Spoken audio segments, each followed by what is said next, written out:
Bem, a Rússia promoveu um referendo nas 4 províncias parcialmente ocupadas por suas tropas: Donetsk, Luhansk, que constitui o Donbass, Kherson e Zaporíjia.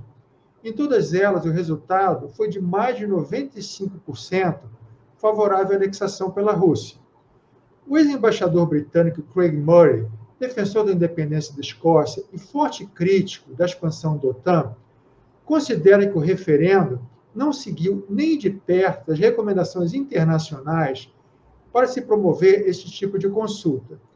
Além disso, ele cita dados do censo de 2001 na Ucrânia, que é o mais recente, para questionar a suposta maioria de cidadãos de origem russa em Donetsk e Luhansk, e, com isso, o próprio resultado do referendo. Segundo esse censo, a percentagem de ucranianos em 2001 era de 56,9% e de russos 38,2%. Em Luhansk, 58% de ucranianos e 39% de russos. Em Kherson, 82% de ucranianos e 14,1% de russos. Em Zaporíjia, ucranianos 70,8% e russos 24,7%.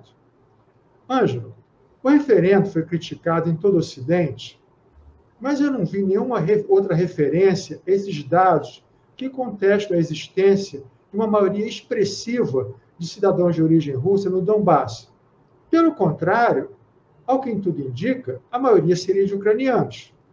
Como você vê essa questão e também sobre as condições em que o referendo foi realizado?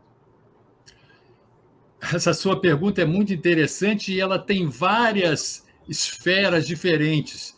Primeiro de tudo, para esclarecer aqui o nosso público brasileiro, nesses números aí, quando você fala russos e ucranianos, nós temos que explicar que a Ucrânia é um Estado multinacional, né? Nos Estados-nação do Ocidente, a nacionalidade de uma pessoa é determinada pelo chamado ius soli, direito do solo. Nasceu no Brasil, é brasileiro, né? E há uma identidade, então, entre cidadania e nacionalidade. Todo mundo aqui vira um liquidificador, né, brasileiro.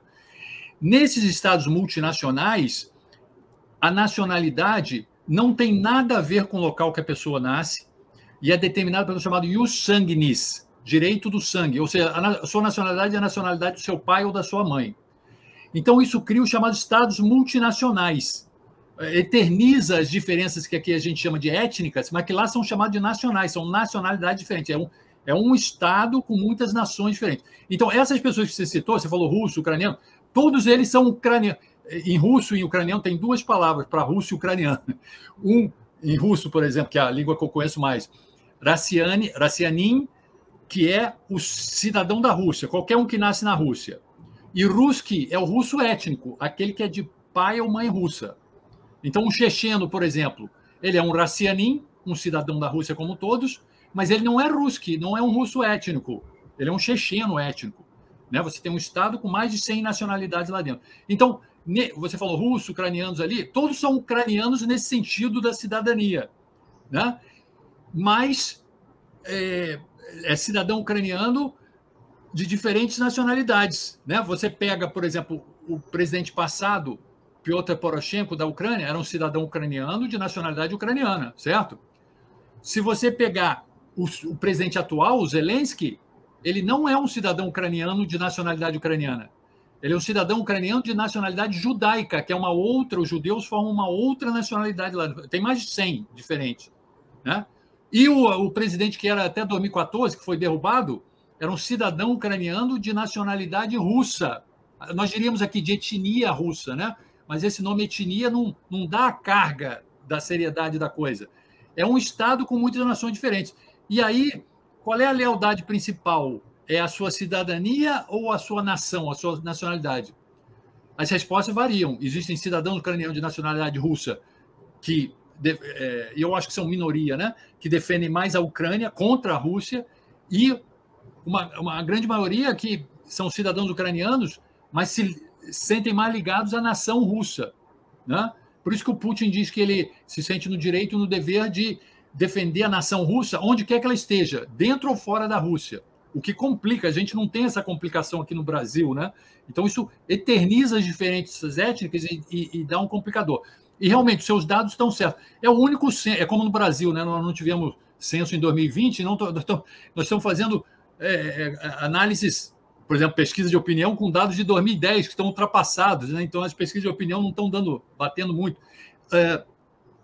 Então, só para simplificar o público, só havia uma região na Ucrânia que os cidadãos ucranianos de nacionalidade russa eram maioria.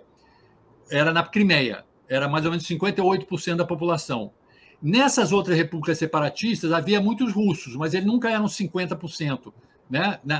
Luhansk e Donetsk era quase 40%, mas era menos 50%. Né? E agora Kherson e Zaporizhia é menos ainda, é tipo 15%, 19%.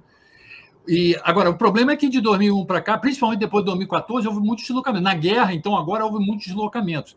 Então, esses referendos, obviamente, eles não são legítimos. Primeiro que são feitos por uma força invasora. E as condições totalmente improvisadas, e não tem. Agora, por incrível que pareça, podem estar certos, porque sob clima de guerra, ninguém vai se decidir a ir lá e votar contra, com medo. Né?